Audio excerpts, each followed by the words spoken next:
पिला माने तमे आगुरु केबे एमती गोटे को जल विषय शुणिच जोटा जेकोसी जिनस को सुनार परिणत कर दे पारिबो। आ कौन हम जदि मु तुम कहबी जे जड़े लोक तांको जीवन 6 वर्ष कदली गछर पत्र काकर संग्रह कर लगिगले आकु नहीं गोटे एमती मैजिक पोषण या गोटे चमत्कारी जल या लगिगले जो जिनसटा जेकोसी जिनस को सुनार परिणत करदे पार।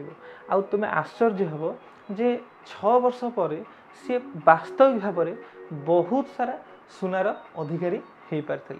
तेणु ये जो कहानीटा रहा यहाँ गोटे कौन चमत्कारी जल विषय।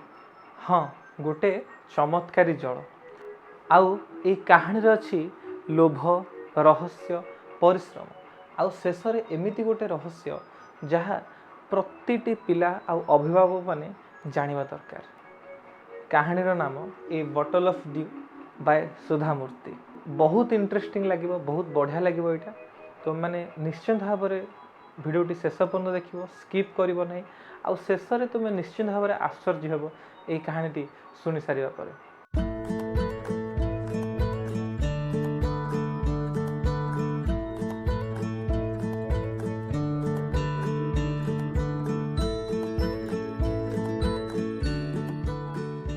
जय गुरु समस्त को स्वागत करुच्ची तुम मानकर बोधद्वीपा स्टडी सेंटर को। बहुत वर्ष पूर्वर गोटे गाँव में रामनाथ बोले जड़े लोक रोते। तांको बापा बहुत धनी जमीदार थे और मृत्यु पर से बहुत सारा जमी रामनाथ को मिलता, बहुत सारा संपत्ति रामनाथ को मिलता। किंतु समस्या कौन थी ना रामनाथ केबे से जमी रे परिश्रम करने चाहू नथिले, से काम करने आदौ चाहू नथिले। तांको जमीटा से भाव में पूरा मरुभूमि भाया पड़ी रही आउ सी कौट गोटे पढ़ी कौट शुणी जे एमती गोटे चमत्कारी जल अच्छी जो जलटा जेकोसी जिनस पर जब आम छिंचा पकईवा से कौन हम ना सुनारे रूपांतरित हो। आउ सी सब चेष्टा करते केमती से जलटा मिलूला। से सब कहते काश मत से जलटा मिल जाता कि जो जल को मुझे जेकोसी जिनस पर छिंचा द्वारा से सुनारे परिणत हो। से दिन राति से चमत्कारी जल विषय जानापी चेष्टा करते, से विषय खोजुले। बहुत लोक पचारे, बहुत लोक ये विषय ठकी दौले, कारण जदि आमर किसी दुर्बलता थे आमको लोक ठकबे ही। आउ ये जिनसटा देखी जी स्त्री थी, स्त्री ना मधुमती थिला, सी बहुत भाव में व्यथित होते, चिंता करुले। चिंता हबार स्वाभाविक धन संपत्ति धीरे धीरे सरी सरी जाऊला। आउ से जानी जे बहुत जल्दी आम पाखे किसी पैसा ही रही। सी बहु भाव में रामनाथ को बुझाऊे कि किसी फलप्रद नाला। गोटे से चमत्कारी जल ही दरकार जोटा को से जहाँ पर छिंचे सेटा कौन हम सुना हो जाऊला। आउ गोटे दिन से गाँव को जन विख्यात साधु आसिले। आउ ना थिला कौन महीपति। से जो साधु जनक आसते ना थिला महीपति। गाँव समस्ते बहुत सम्मान करते। आ रामनाथ ए कौन करेंगे दौड़ी गले, जी तो मिलूले पाख जाऊे। तेणु रामनाथ भी दौड़ा आरंभ कले, महीपति पाखक दौड़ी आसिले। रामनाथ महीपति कहते महाराज आपण को से चमत्कारी जल विषय जना अच्छे जोटा जेकोसी जिनस को सुनार परिणत कर दे पार। साधु हसिले कहले हाँ जिते बड़े मु हिमालय आड़े तपस्या करुली से एमती गोटे जल विषय जानी किंतु एटा पाइबा एते सहज जिनस नुह। आउ किंतु से जल जहाँ पर छिंचिले भी से कौन कर सब जिनसटा को सुनारे परिणत करदेव। आ रामनाथ जो खुशीर सीमा रहा सी बहुत खुशी हो महाराज मु किसी भी करने प्रस्तुत, तो आप मत खाली बतई दिंतु मत कौन करने पड़ो।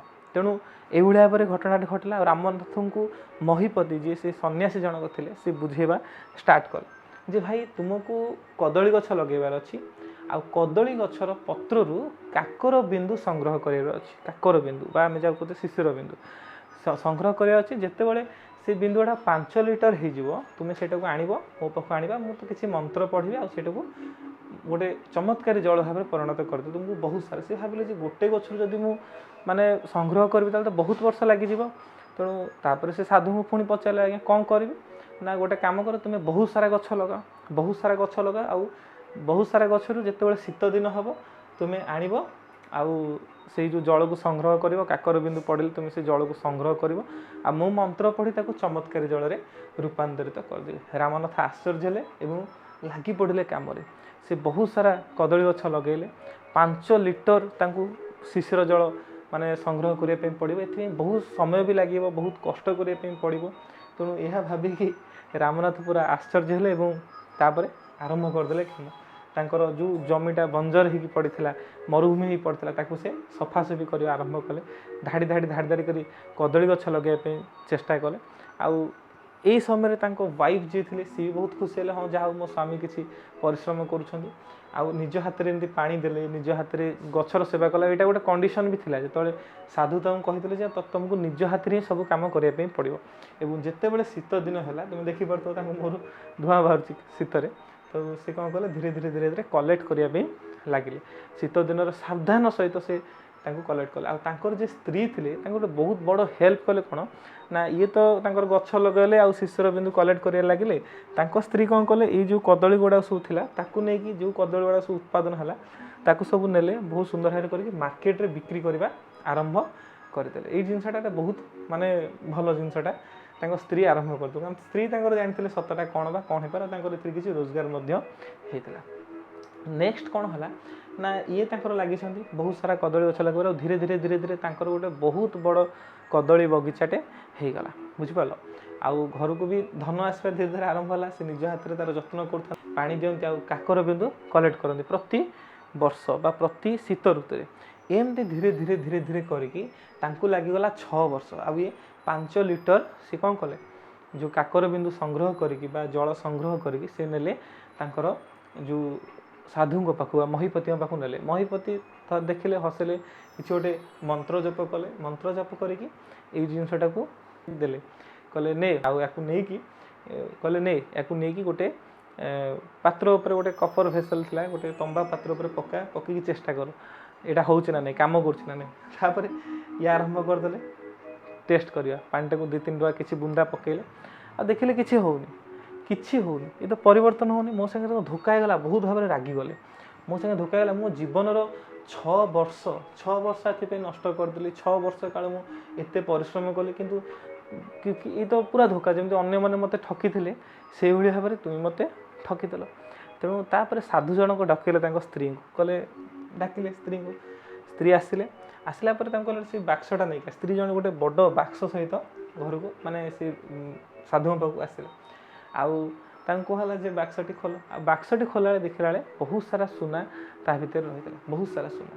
ଯେତେବେଳେ ରାମନାଥ ସବୁ ଦେଖିଲେ ବହୁ ଭାବରେ ଆଶ୍ଚର୍ଯ୍ୟ ହେଇଗଲେ, ଆଉ ପୁରା ସକ୍ ହେଇଗଲେ। କହିଲେ ଇଏ କ'ଣ, ଏ ସୁନା ସବୁ ଆସିଲା କେଉଁଠୁ? ସେତେବେଳେ ତାଙ୍କୁ ସାଧୁ ବୁଝେଇଦେଲେ ଯେ ଭାଇ, ଏହା କୌଣସି ଚମତ୍କାର ଜଳ ନାହିଁ, କୌଣସି ପ୍ରକାର ଚମତ୍କାରୀ ଜଳ ନଥାଏ। ତୁମର ପରିଶ୍ରମ ହିଁ ସବୁଠାରୁ ବଡ଼ ଚମତ୍କାର। ତୁମେ କାମ କଲ, ତୁମ ଜୀବନ ସଙ୍ଗିନୀ, ତୁମର ଯିଏ ଧର୍ମପତ୍ନୀ, ସେ ଫଳ ବିକ୍ରି କରିକି ସମ୍ପତ୍ତି ଆହରଣ କଲେ, ସମ୍ପତ୍ତି ରୋଜଗାର କଲେ। ମନେ ରଖ, ପରିଶ୍ରମ ଠାରୁ ବଡ଼ କୌଣସି ଯାଦୁ ନାହିଁ।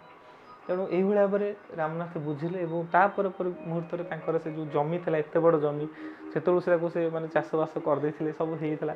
ତେଣୁ ମ୍ୟାଜିକ୍ ପୋଷଣଟା ଯାହା ସେ ମିଳିବାର ଥିଲା ବା ଯେଉଁ ଧନ ସମ୍ପତ୍ତି ପାଇଁ ସେ 6 ବର୍ଷ ଲଗେଇଥିଲେ, ବାସ୍ତବିକ ଭାବରେ ସେଇ ଧନ ସମ୍ପତ୍ତି ତାଙ୍କୁ ମିଳି ମଧ୍ୟ ଯାଇଥିଲା। ଆଉ ଏଇ ଯେଉଁ ଭିଡ଼ିଓଟା ରହିଲା, ଏଇ ଭିଡ଼ିଓରେ ଆମେ କ'ଣ ଶିଖିବା? କେତେ ସୁନ୍ଦର କଥା, କେତେ ସୁନ୍ଦର କାହାଣୀଟି ଆମକୁ ଶିକ୍ଷା ଦିଏ। ଆମେମାନେ ଏସବୁ ଜିନିଷଟିକୁ ବୁଝିବା ଦରକାର, ଶିଖିବା ଦରକାର। ତୁମମାନଙ୍କ ଭିତରୁ ଅନେକ ପିଲା କ'ଣ କରନ୍ତି ନା, ସର୍ଟକଟ୍ ଆପଣେଇବାକୁ ଚେଷ୍ଟା କରନ୍ତି।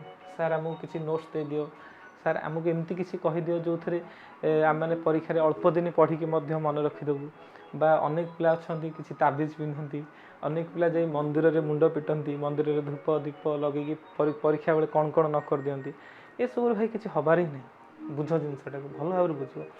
ତୁମେ ଯଦି ସ୍ମାର୍ଟଲି ହାର୍ଡ଼ୱାର୍କ କରୁଛ, ତୁମକୁ ହାର୍ଡ଼ୱାର୍କ ବି ଦରକାର, ସ୍ମାର୍ଟ ୱାର୍କ ବି ଦରକାର। ଯଦି ତୁମେ ସ୍ମାର୍ଟ ୱାର୍କ ବି କରୁଛ, ହାର୍ଡ଼ୱାର୍କ ବି କରୁଛ, ତାହେଲେ ନିହାତି ଭାବରେ ତୁମେ ସଫଳତାରେ ପହଞ୍ଚି ପାରିବ। ୟା ଦ୍ୱାରା ଆମେ କେତେଟା ଜିନିଷ ବହୁତ ଭଲ ଭାବରେ ବୁଝିବା। ସର୍ଟକଟ୍ କେବେ ହେଲେ ସଫଳତା ଦେଇ ନଥାଏ।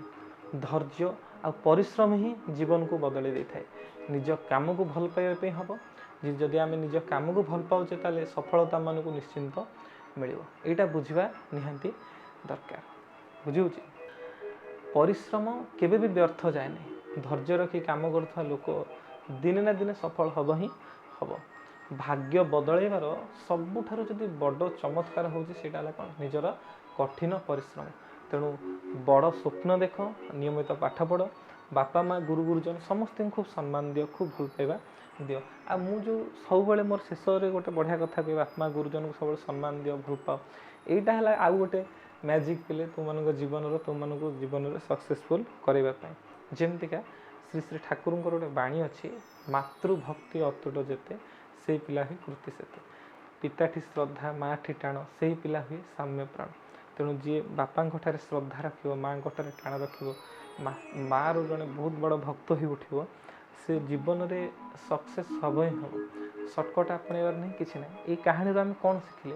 ये कहानी शिखिले जड़े लोक धन संपत्ति पाइबापी बहुत इच्छुक हो गले, आउ बहुत सर्टकट जमीदार थे, बहुत सारा जमी था किंतु से चाहूले केमती मत अल्पर अल्पर बहुत सारा मत माने अल्प परिश्रम द्वारा बिना परिश्रम मत किसी गोटे मिल जाए।